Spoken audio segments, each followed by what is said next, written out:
প্রতিটা মানুষের জীবনেই এমন একজন থাকে যার সাথে একটু কথা বললেই মন প্রাণ সব খুশিতে ভরে ওঠে। যার সাথে একবেলা কথা না হলে মনটা ধীরে ধীরে মনমরা হয়ে যায়, খেতে বসে খেতেও ভালো লাগে না। জীবনের ওই বিশেষ মানুষটা সবার থেকে সুন্দর নয়, তার থেকেও অনেক সুন্দর মানুষ আছে।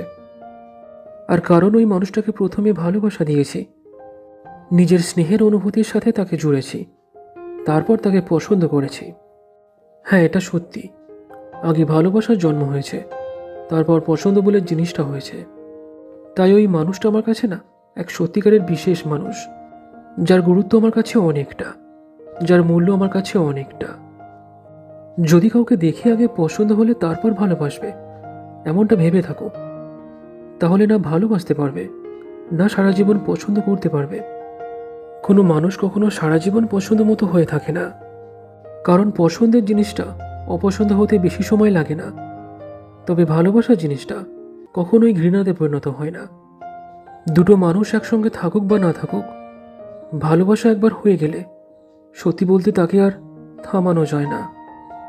প্রতিটা মানুষের জীবনে এমন একজন থাকে যাকে শুধু এক পলক দেখার জন্যই চোখ দুটো না ছটফট করে। নিজের ওই বিশেষ মানুষটাকে দেখে যতটা শান্তি পাওয়া যায়, আশেপাশে তার থেকে অনেক সুন্দর মানুষকে দেখেও সেটা পাওয়া যায় না। তাকে দেখে যেন স্বাদ মেটে না, যতই দেখি যেন আরও দেখা বাকি। নিজের মতো একই মানসিকতার কাউকে খুঁজে পাওয়াটা সে এক বিরাট ভাগ্যের ব্যাপার, অথবা এক প্রকার আশীর্বাদ বলা চলে।